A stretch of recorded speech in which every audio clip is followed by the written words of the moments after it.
Protect your home from home. Simple Caravan Insurance, sponsors of the Caravan Channel. We're at the National Motor Museum at Beaulieu, which has been open since 1952 and celebrates its 50th anniversary this year. We have 250 vehicles and about 350,000 visitors each year. This year, a new History of Caravanning exhibition has opened, which was sponsored by the Caravan Club and Bailey of Bristol. The exhibition is telling the history of the Caravan Club, which was formed in 1907, and also that of the leisure touring caravan. The collection first came to the National Motor Museum in 2006. The Caravan Club had been collecting historic material for nearly the length of its existence, and it got to a point where the collection was so large it needed to be sort of managed in a museum environment so that it could be researched and preserved, and the exhibition is really a culmination of 6 years' work to preserve the collection for the future.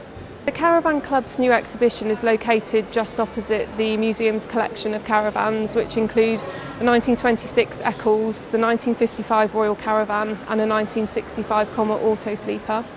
In the Caravan Club's display there's also a range of memorabilia relating to the club's history, so things from textiles, collectibles collected by members, awards presented to members, photographs, books and various ephemeral items dating from 1907 to present day.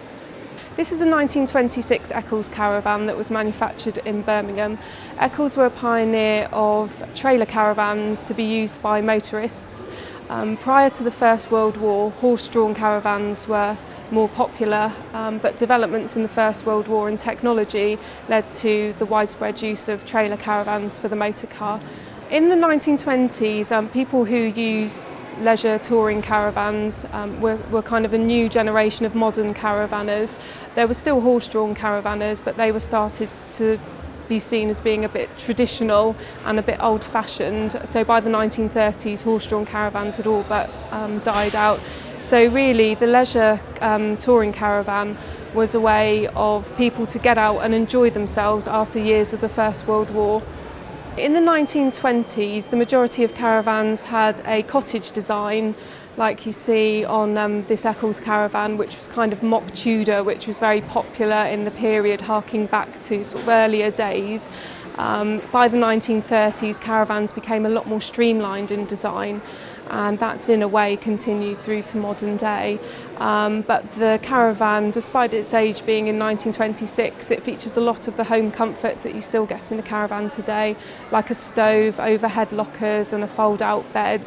This is the Royal Caravan, which was commissioned by the Caravan Club in 1955 from Roll Along Caravans, which are based in Ringwood.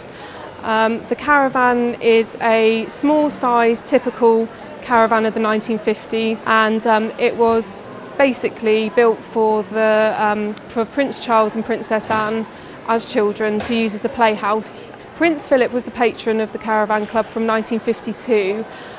So rumour has it that he actually fitted up a tow bar to a Hillman Husky from a Royal Fleet and then towed the Royal Caravan around Buckingham Palace with the children in the back.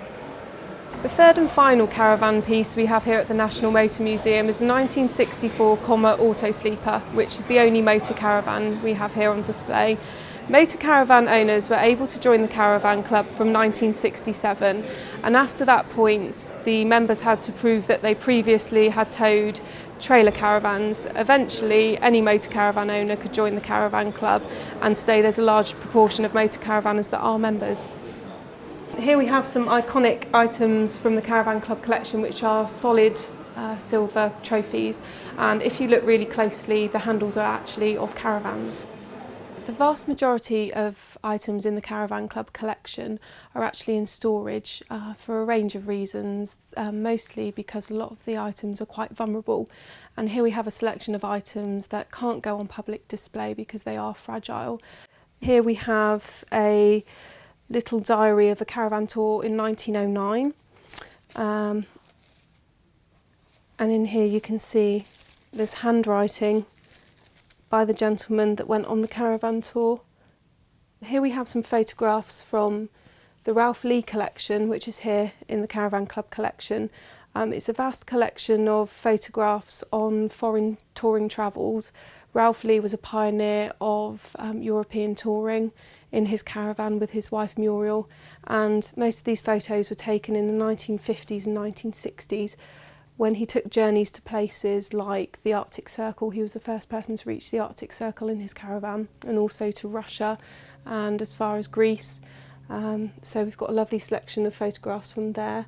And also this here, which is one of my prized possessions in the collection, is a pre-war Caravan Club site sign, which I actually found on the auto jumble field here at Beaulieu a couple of years ago. So we had to acquire this for the collection, and this is the only example I've seen of a pre-war Caravan Club site sign. But again, you can see it's quite rusted around the outside and is vulnerable for display.